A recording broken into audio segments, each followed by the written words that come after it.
और अब खबरें विस्तार से। आज भोपाल गैस त्रासदी की 36वीं बरसी है। भोपाल शहर में 2 और 3 दिसंबर की दरमियानी रात 1984 का यह घटनाक्रम है। भयानक औद्योगिक दुर्घटना हुई। भोपाल स्थित यूनियन कार्बाइड कंपनी के कारखाने से जहरीली गैस का रिसाव हुआ। 15,000 से ज्यादा लोगों की जान चली गई। कई आंकड़ों में यह जान 20,000 से ज्यादा है, जबकि शुरुआत से लेकर आखिर तक सरकार ये कहते रही कि 3,000 से 5,000 लोगों की जान गई है। इसके बाद भी लोग कई तरह की शारीरिक अपंगता से लेकर अंधेपन तक के शिकार हो गए। मुख्यमंत्री शिवराज सिंह चौहान सेंट्रल लाइब्रेरी में भोपाल गैस त्रासदी के शिकार लोगों को आज श्रद्धांजलि देंगे। गिद्ध की तस्वीर ने तो कार्टर को ही मार डाला।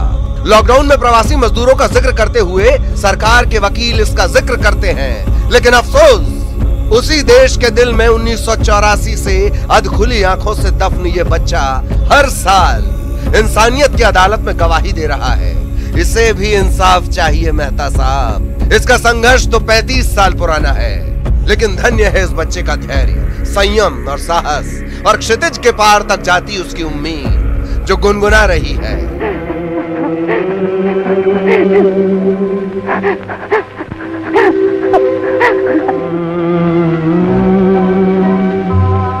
वो सुबह कभी तो आएगी, वो सुबह कभी तो आएगी, वो सुबह कभी तो आएगी। और भोपाल गैस त्रासदी की बरसी के मौके पर मशाल जुलूस निकालकर मृतकों को श्रद्धांजलि दी गई। 36 साल पहले 2 और 3 दिसंबर की दरमियानी रात भोपाल गैस त्रासदी हुई। भोपाल में यूनियन कार्बाइड के कारखाने में जहरीली गैस का रिसाव हुआ और समूचे शहर में मौत का तांडव देखा गया। पूरी दुनिया की जो औद्योगिक त्रासदी है, सबसे बड़ी औद्योगिक त्रासदी के तौर पर भोपाल गैस त्रासदी को याद किया जाता है।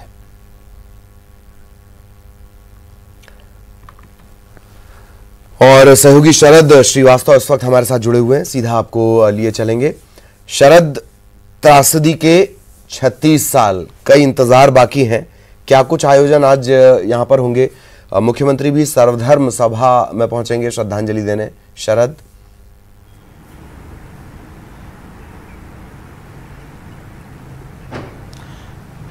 देखिए बिल्कुल ललित, जहां तक बात दर्द की है तो आपकी आवाज में जो स्टोरी अभी हमने और दर्शकों ने सुनी है, संभवतः उसने पूरे 36 साल के जो सफर है उसके दर्द को बयां कर दिया है। और वो तस्वीरें वाकई में बार बार हर बार जब 2 और 3 रात की जो दरमियानी रात है 1984 के बाद में, वो ऐसे ही याद आती है। और वो तस्वीरें याद दिलाती हैं कि ये जो जख्म है वो दरअसल अभी तक भी नहीं भर पाए हैं। और बार बार ये तारीखें आकर ये याद दिलाती हैं कि अभी भी बहुत कुछ गैस पीड़ितों के लिए किया जाना बाकी है। जहां तक बात आज के कार्यक्रमों की है तो निश्चित तौर पर उस दर्द को बांटने की कोशिश हर साल 3 दिसंबर के दिन की जाती है। आज भी कुछ ऐसे कार्यक्रम हैं जो दर्द को बांटने के लिए हो रहे हैं। कुछ ऐसे भी आयोजन होंगे जो ये बताएंगे कि ये दर्द दरअसल आज तक भी नहीं बढ़ पाया है। सुबह 10:30 बजे जो सेंट्रल लाइब्रेरी है बरकतुल्ला सेंट्रल लाइब्रेरी, वहां पर सर्वधर्म सभा का आयोजन किया गया है। जैसा कि आप कह भी रहे थे, मुख्यमंत्री शिवराज सिंह चौहान वहां पर पहुंचेंगे। गैस आपदा मंत्री हैं विश्वास सारंग, वो भी वहां पर मौजूद रहेंगे। और कई और ऐसे लोग जो कहीं ना कहीं इस त्रासदी से जुड़े रहे या उसका दर्द झेला, वो वहां पर मौजूद रहेंगे। इसके अलावा 2-3 और कार्यक्रम हैं जो गैस पीड़ितों के संगठन हैं जो ये मांग उठाते रहे हैं कि अभी भी जो मुआवजा है उसकी विसंगतियों को दूर नहीं किया गया है, अभी भी जो जहरीला कचरा है वो पूरी तरीके से नहीं हटाया गया है।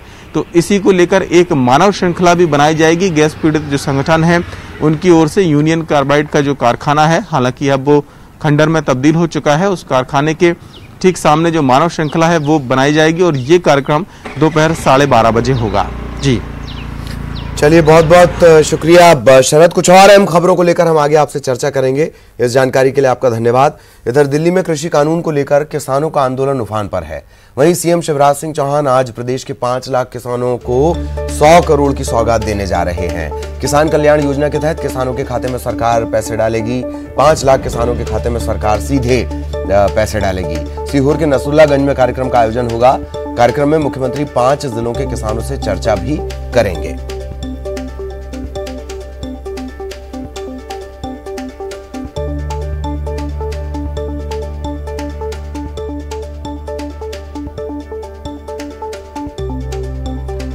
तो आज किसानों के खाते में सीधे ये राशि डाली जाएगी और 100 करोड़ की ये राशि होगी। Click transfer. चर्चा भी करेंगे हितग्राहियों से। शरद लगातार हमारे साथ बने हुए हैं। सीधा आपको एक बार फिर भोपाल लिए चलेंगे।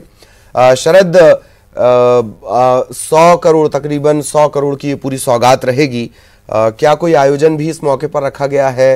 किस तरीके से ये पूरा होगा? वो 5 जिलों के किसानों से भी सीएम बात करने वाले हैं, उसके बारे में बताएं शरद।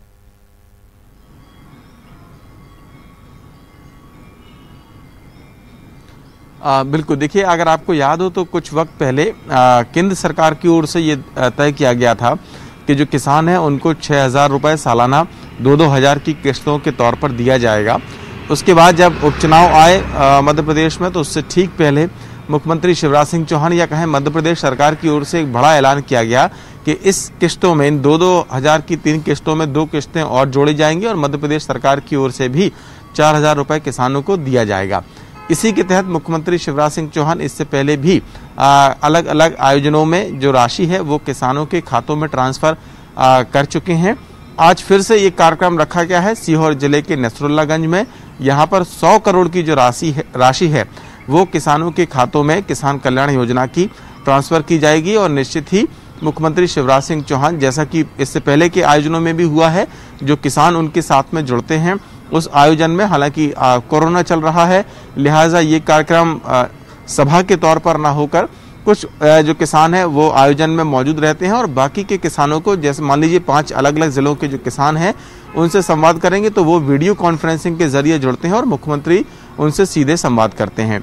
निश्चित ही आज का ये आयोजन इस लिहाज से तो महत्वपूर्ण है ही कि सरकार ने किसानों के लिए क्या योजना बनाई है, उसके तहत उनको जो पैसा है वो ट्रांसफर किया जा रहा है। लेकिन जिस तरीके के हालात किसानों को लेकर इस वक्त बने हुए हैं पूरे देश में, कल तो मध्य प्रदेश से भी कुछ खबरें आई कि यहाँ के भी जो कुछ किसान हैं वो आंदोलन में शामिल होने के लिए जा रहे हैं। तो कहीं ना कहीं किसानों को खुश करने की कोशिश और उन्हें समझाइश देने की भी एक कोशिश आज मुख्यमंत्री शिवराज सिंह चौहान की ओर से की जाएगी, ताकि पंजाब और हरियाणा जैसी जो स्थिति है वो कम से कम यहाँ मध्य प्रदेश में न बन पाए। जी जी जी जी। चलिए, बहुत बहुत शुक्रिया शरद आपका इस तमाम जानकारी के लिए। सहयोगी शरद लगातार हमारे साथ बने हुए थे।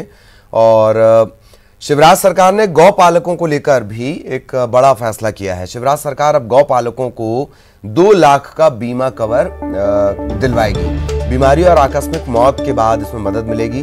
बीमारी पर 2 लाख तक का इलाज भी मिलेगा। पशुपालन विभाग ने इसके लिए खाका भी बाकायदा तैयार कर लिया है।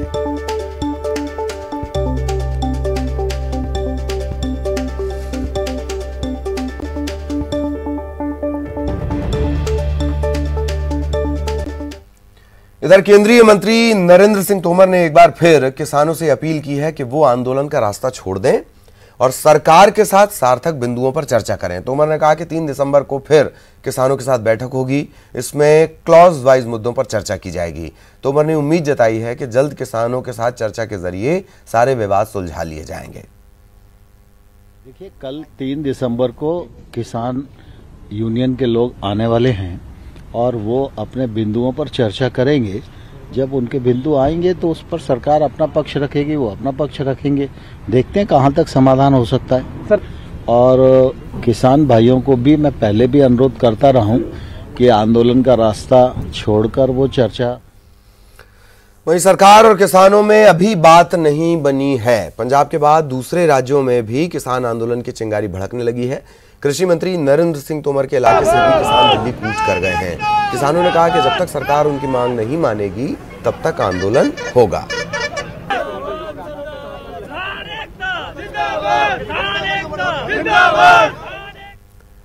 इधर गृहमंत्री नरोत्तम मिश्रा ने दिल्ली में जारी किसान आंदोलन पर हमला बोला है। उन्होंने कहा कि सरकार बातचीत का प्रयास कर रही है, किसानों से बातचीत के जरिए ही हल निकल सकता है, लेकिन उकसाने वाले कुछ असामाजिक तत्व आपसी बातचीत और समन्वय के बीच व्यवधान पैदा कर रहे हैं। मान्यता है कि हल जो किसान हैं उनसे तो निकल आएगा, पर जो उकसाने का काम कर रहे हैं, जो वहां पहुंच गए हैं बिना बुलाए, वो व्यवधान थोड़ा कर रहे हैं अब ये लोग। इधर गृहमंत्री नरोत्तम मिश्रा ने आगामी विधानसभा सत्र को लेकर सरकार की तैयारियों पर भी बयान दिया। उनका कहना है कि सरकार विधानसभा सत्र को लेकर पूरी तरह तैयार है। सरकार की पूरी तैयारी है। इसमें कुछ विधेयक आने वाले हैं हमारे, जनहित वित्तीय मुख्य और बजट, प्रश्नकाल के माध्यम से या शून्यकाल के माध्यम से या ध्यानाकर्षण के माध्यम से भी चर्चा संभावित है, जिससे जनहित से जुड़े मुद्दों पर चर्चा हो सके। प्रोटेम स्पीकर के बाद अभी सबसे पहले तो विधानसभा अध्यक्ष के लिए बात जाएगी। हाँ, विधानसभा अध्यक्ष और विधानसभा उपाध्यक्ष के बाद आपका स्वागत है। वरिष्ठ कांग्रेस नेता दिग्विजय सिंह लगातार धार्मिक यात्रा पर हैं। पन्ना के बाद दिग्विजय सिंह सपत्नीक मैहर पहुंचे, इसके बाद चित्रकूट और मां विंध्यवासिनी की पूजा अर्चना वो करने वाले हैं। ये यात्रा हालांकि उनकी धार्मिक है, लेकिन इस यात्रा में भी मोदी सरकार पर तंज कसना वो नहीं भूल रहे हैं। उन्होंने कहा कि मोदी जी गंगा जल की शपथ लेकर झूठ बोल रहे हैं। मजदूर और किसान इस देश के वो वर्ग हैं जो देश को न केवल भोजन देते हैं, लेकिन कारखाने चलाते हैं, जिन कारखानों से लोगों को नौकरियां मिलती हैं, रोजगार मिलता है, उत्पादन बढ़ता है और देश तरक्की करता है। दोनों के अहित में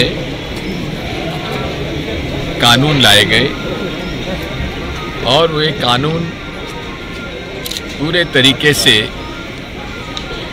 संसद में बिना चर्चा कराए पास करा दिए गए। किसानों के 3 कानून जो हैं वे पूरे तरीके से किसान विरोधी हैं और ये कहते हैं कि ये आंदोलन सही नहीं है, नाटक नौटंकी है। मोदी जी किसानों के साथ, मजदूरों के साथ अन्याय मत करिए। बीजेपी के राष्ट्रीय महासचिव कैलाश विजयवर्गीय और कांग्रेस के पूर्व केंद्रीय मंत्री अरुण यादव आज देवास में कल वो रहे और एक दूसरे पर किसान आंदोलन को लेकर उन्होंने वार पलटवार किया। अरुण यादव ने केंद्र सरकार पर हमला बोला, किसान विरोधी बताया। विजयवर्गीय ने कहा कि किसानों से बातचीत चल रही है।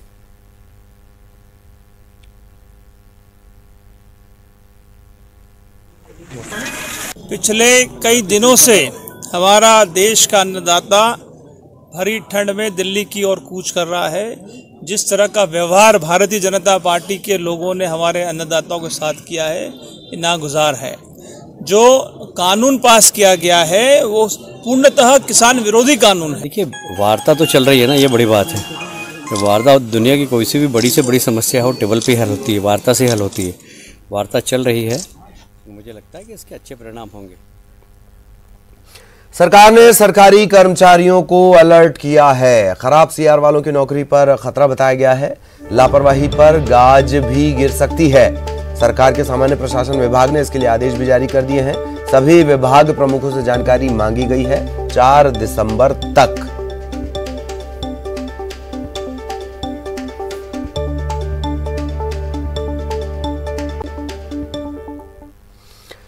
रीवा नेशनल हाईवे 30 पर बड़ा हादसा हुआ। टोल प्लाजा पर ट्रक ने 5 कर्मचारियों को रौंद दिया। 3 कर्मचारियों की मौके पर मौत हो गई। यह हादसा तेज रफ्तार के चलते होना बताया जा रहा है। फिलहाल घटना के बाद पुलिस मौके पर पहुंची।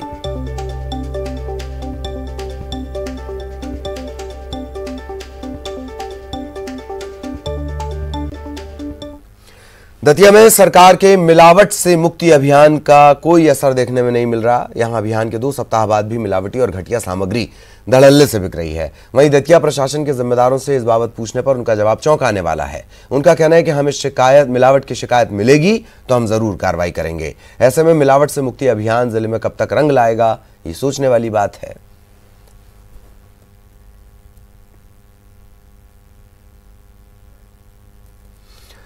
सागर में बंडा के मगरधा गांव के पास पुलिया के नीचे एक नवजात के मिलने से सनसनी फैल गई। नवजात के रोने की आवाज सुनकर लोगों ने आशा कार्यकर्ता को सूचना दी। आशा कार्यकर्ता नवजात बच्चे को बंडा सामुदायिक स्वास्थ्य केंद्र लेकर पहुंची, लेकिन नवजात कम वजन और खुले में छोड़ने के चलते उसको ठंड लग गई। इसे देखते हुए उसे सागर जिला चिकित्सालय रेफर किया गया।